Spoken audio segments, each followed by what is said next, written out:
Mary Ellen Pleasant dilahirkan pada 19 Ogos 1814. Walaupun perkara ini dipertikaikan kerana batu nisannya di California menyatakan 1817.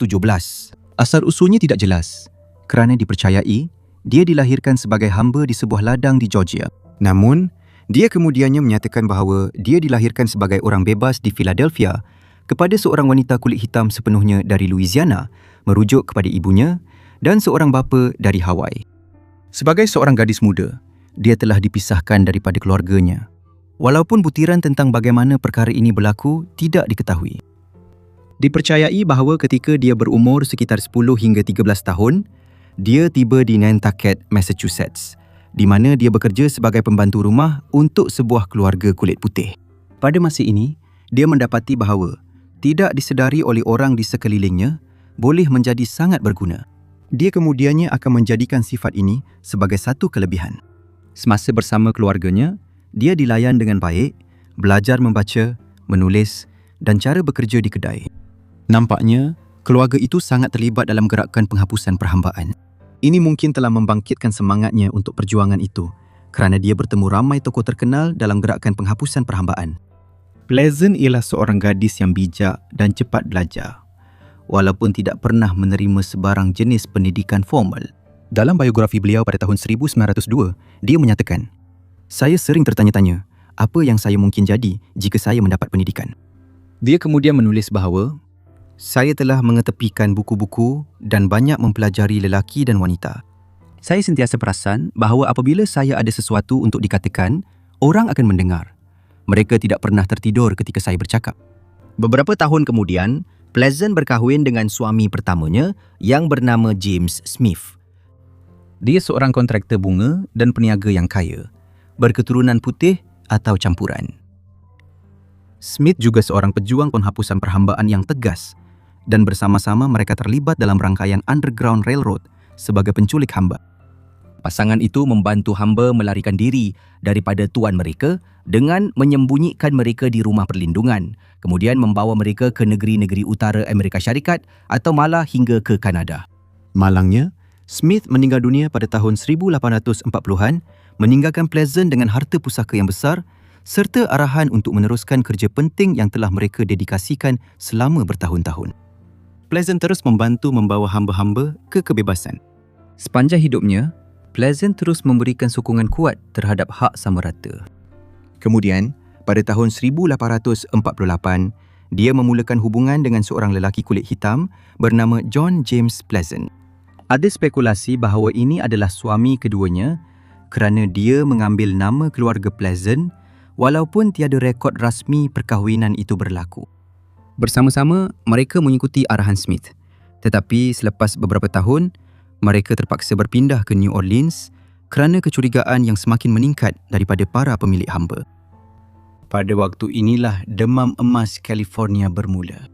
Pada tahun 1850, California menyertai kesatuan sebagai negeri bebas tanpa perhambaan dan berita tentang kekayaan yang boleh diperoleh di sana mula tersebar, tidak kira bangsa atau latar belakang anda.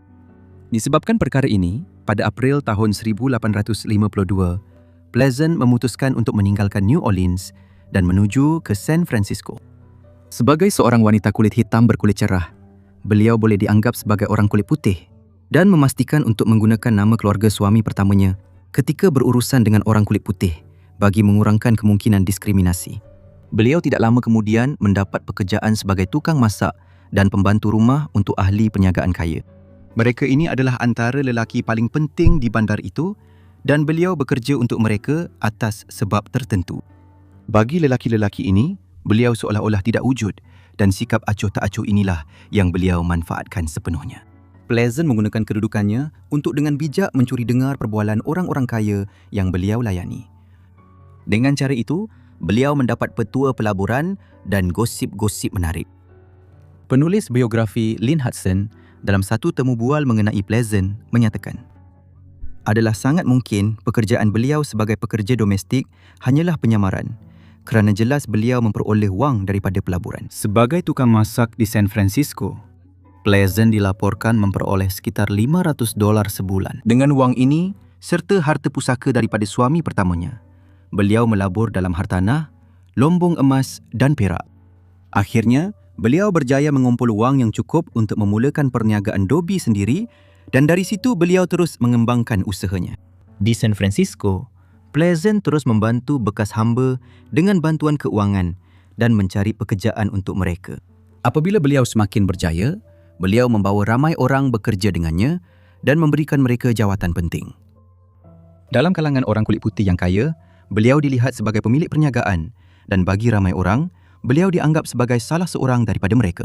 Namun, hanya komuniti kulit hitam yang mengetahui identiti sebenar beliau. Beliau dikenali sebagai Black City Hall yang membawa Underground Railroad ke barat. Sebahagian daripada mereka yang beliau bantu kemudiannya menjadi pemimpin kulit hitam yang penting di bandar itu. Pada tahun 1857, beliau meninggalkan San Francisco untuk membantu pejuang penghapusan perhambaan John Brown. Beliau secara aktif menyokong perjuangannya, mengirimkan kepadanya sejumlah kira-kira $30,000. Dengan wang ini, beliau dapat membiayai serangannya ke atas gudang senjata persekutuan di Harpers Ferry, Virginia. Brown berharap bahawa tindakan ini akan mencetuskan pemberontakan bersenjata hamba yang lebih besar di selatan, tetapi rancangannya gagal. Pada tahun 1859, Pleasant kembali ke San Francisco di mana beliau terus menguruskan perniagaannya dan menyokong gerakan hak sivil. Pada 2 Disember tahun yang sama, John Brown telah digantung kerana pembunuhan dan pengkhianatan. Selepas hukuman gantung itu, mereka menemui satu nota di dalam poketnya yang tertulis, "Kapak diletakkan di pangkal pokok. Apabila pukulan pertama dilakukan, akan ada lebih banyak wang untuk membantu." Nota itu ditandatangani oleh MEP, singkatan bagi Mary Ellen Pleasant. Namun, pegawai tersalah baca huruf-huruf itu dan sedang mencari seseorang dengan inisial WEP. Mereka tidak tahu siapa yang menulis nota itu, tetapi mungkin sedang mencari seorang orang kaya dari utara. Pleasant tidak pernah disyaki, dan kita hanya tahu bahawa penulisnya ialah beliau kerana beliau mendedahkannya sebelum kematiannya. Menjelang tahun 1860-an, Pleasant memiliki rumah tumpangan dan rangkaian perniagaan Dobby yang berkembang pesat. Walaupun berjaya, beliau tetap rendah diri. Pada banyak kesempatan, beliau akan menyamar sebagai seorang pembantu supaya dirinya tidak diperhatikan. Beliau kemudian bertemu dengan seorang kerani bank muda bernama Thomas Bell. Bersama-sama, mereka membentuk satu perkongsian perniagaan selama beberapa dekad yang menjadikan kedua-dua pihak sangat kaya. Lelaki Scotland itu sudah pun memperoleh pendapatan yang baik dengan berdagang merkuri yang lebih dikenali sebagai air raksa. Tetapi apabila beliau bertemu dengan Pleasant, beliau sedar betapa berjaya dirinya boleh jadi di samping wanita itu. Pada tahun 1865, selepas tamatnya Perang Saudara, Pleasant pergi ke Direktori Bandar dan secara terbuka menukar pengenalan rasnya daripada putih kepada hitam. Dia melakukan ini untuk menentang ketegangan kaum yang wujud di negara itu, walaupun tindakan ini menjadikan hidupnya lebih sukar. Dalam salah satu memoarnya, dia menulis bahawa perjuanganku adalah kebebasan dan kesamarataan untuk diriku dan bangsaku, dan aku lebih rela menjadi mayat daripada menjadi pengecut. Hubungan peribadi Pleasant dengan Bell adalah tidak pasti. Ada kemungkinan hubungan itu bersifat romantik untuk suatu ketika, tetapi sumber-sumber berbeza pendapat. Dalam apa jua keadaan, mereka mula melabur dalam pelbagai perniagaan dengan Pleasant mengetuai usaha tersebut.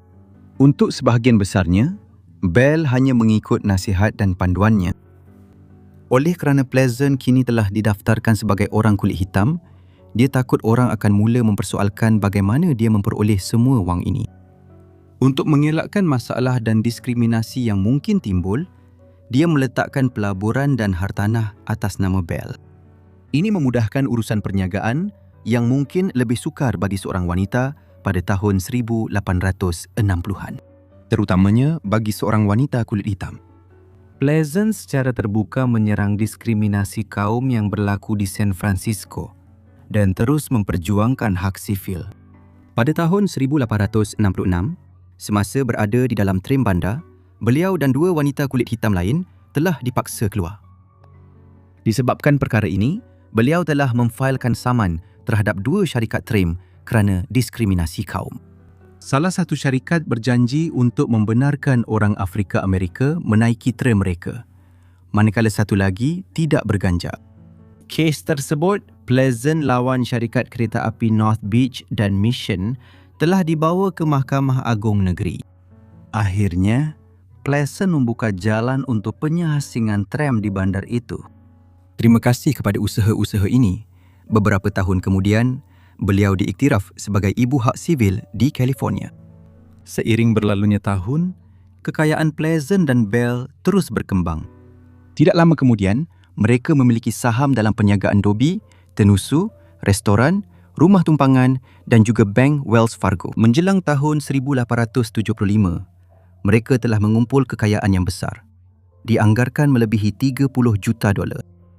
Untuk memberi gambaran, jumlah itu bersamaan dengan kira-kira $850 juta pada hari ini. Pada tahun 1877, bekas rakan kongsi Pleasant, John James, yang pernah bekerja bersamanya di Underground Railroad, meninggal dunia akibat diabetes. Tidak pasti jenis hubungan yang mereka jalinkan selepas beliau bersekutu dengan Thomas Bell. Dengan kekayaan yang melimpah, Pleasant membina sebuah rumah agam 30 bilik berkonsepkan gaya Victoria di tengah-tengah San Francisco. Rumah itu mempunyai kawasan tanah yang luas dan sudah tentu dihias dengan mewah. Pada masa itu, nilainya sekitar $100,000 bersamaan dengan $2.4 juta pada hari ini. Pleasant tinggal di rumah agam itu bersama Bell dan keluarganya serta kaki tangan. Dia juga membeli pelbagai hartanah lain, seperti sebuah ladang besar seluas 1,000 ekar di Lembah Sonoma, timur laut San Francisco. Tetapi menjelang tahun 1880-an, keadaan mula berubah di San Francisco. Bandar yang telah membolehkannya mencipta kekayaan kini menjadi sebuah bandar yang jauh lebih terang-terangan bersifat perkauman. Disebabkan kekayaannya, ramai yang menjadi cemburu. Orang kulit putih tempatan menjadi bermusuhan dan mula menjauhinya, menyatakan bahawa dia hanyalah perempuan simpanan Bell dan tidak lebih dari itu. Selain itu, kabar angin mula tersebar bahawa rumah tumpangannya sebenarnya adalah rumah pelacuran dan dia mempunyai pengaruh gaib ke atas orang kulit putih kaya yang rapat dengannya. Kemudian, pada tahun 1883, Pleasant terlibat dalam perbicaraan skandal Senator Nevada, William Sharon. Dia dituduh memikat dan kemudian meninggalkan seorang wanita muda bernama Sarah Hill. Perbicaraan ini dilaporkan di mana-mana, setiap hari, dan tidak lama kemudian seluruh negara mengikuti perkembangan peristiwa tersebut. Peguam-peguam senator itu mendakwa bahawa Pleasant, yang merupakan kawan kepada Sarah Hill, telah menggunakan kuasa gelap untuk memanipulasi Sarah sehingga memerangkap senator tersebut. Walaupun perkara ini tidak masuk akal, Pleasant tetap mengikutinya dan membawa patung vudu ke mahkamah.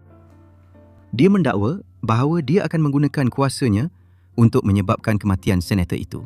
Perkara yang paling pelik ialah tidak lama selepas dia menyatakan perkara itu, masih dalam perbicaraan, senator tersebut meninggal dunia.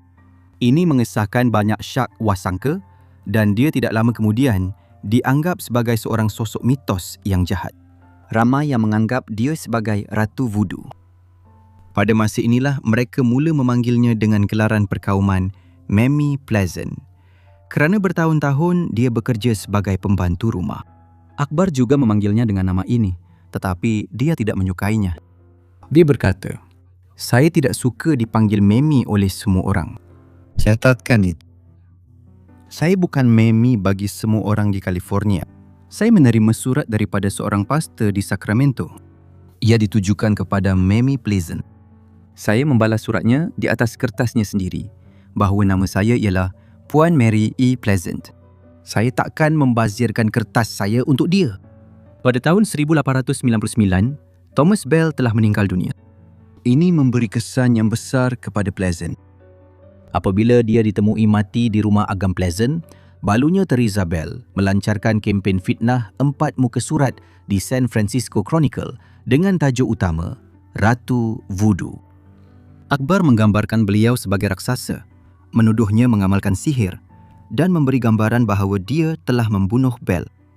Theresa Bell dan anaknya Fred Bell kemudian menyaman Pleasant untuk mengawal harta bersama bernilai jutaan dolar. Satu siri pertempuran di mahkamah berlaku selepas itu, tetapi keadaan tidak kelihatan begitu positif untuk Pleasant.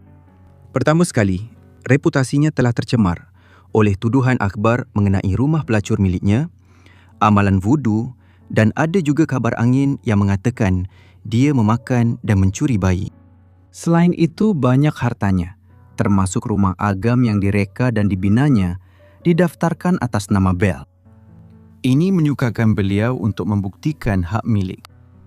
Untuk terus merosakkan reputasinya, berbagai fitnah dilemparkan terhadap beliau. Dalam satu kes, dinyatakan bahawa beliau menahan Nir Narsino Bell yang lemah sebagai tahanan di rumah agamnya di sudut Octavia dan Bush. Dan beliau memberi makan anak-anaknya daging anjing serta roti basi. Walaupun menghadapi pelbagai kesukaran ini, Pleasant mengemukakan hujah yang kukuh bahawa rumah agam itu sememangnya milik beliau. Beliau menunjukkan bukti kepada mahkamah yang membuktikan beliau telah mereka bentuk dan membayar untuk pembinaan rumah agam itu. Namun pada akhirnya, beliau kalah dalam pertempuran undang-undang itu bersama dengan reputasinya dan sebahagian besar hartanya. Tidak lama selepas itu, beliau diusir dari rumah agamnya di San Francisco dan tidak lama kemudian beliau jatuh miskin. Dengan kekayaannya yang telah habis, beliau bergantung kepada kebaikan rakan-rakan untuk mendapatkan tempat berteduh. Menjelang akhir hayatnya, beliau menjadi seorang tokoh terkenal di San Francisco, walaupun ada yang menganggapnya sebagai syaitan. Mary Ellen Pleasant meninggal dunia pada tahun 1904 pada usia 89 tahun. Walaupun dengan segala pencapaian yang beliau capai sepanjang hidupnya, beliau tidak dikenang sebagaimana sepatutnya. Ini terutamanya disebabkan aktivitinya yang bersifat rahsia atau agak kontroversi. Selain itu, kehidupannya diselubungi misteri kerana kekurangan bukti. Sebagai contoh, dia menulis 3 autobiografi, tetapi setiap satunya mempunyai percanggahan. Ketika nazak, dia meminta batu nisannya ditulis. Seorang sahabat John Brown. Ini ditambah 60 tahun selepas pemergiannya. Di San Francisco, terdapat satu hari yang didedikasikan untuk Mary Ellen Pleasant dan sebuah taman yang dinamakan sempena namanya berhampiran tempat rumahnya pernah berdiri. Taman itu adalah yang terkecil di bandar dan dikatakan hantu Mary Ellen Pleasant menghantui taman itu serta membaling buah eukaliptus kepada orang yang lalu pada waktu malam. Terima kasih semua kerana menonton video ini tentang Mary Ellen Pleasant. Jika anda menikmatinya, sila tinggalkan saya satu tanda suka dan komen jika anda baru di sini. Kenapa tidak melanggan? Cadangan ini telah dicadangkan kepada saya melalui email. Jadi jika anda ada sebarang cadangan, sila tinggalkan komen atau hantar email kepada saya kerana email lebih mudah untuk saya nampak. Apa-apa pun, saya akan jumpa anda semua dalam episod Forgotten Lives yang seterusnya. Terima kasih.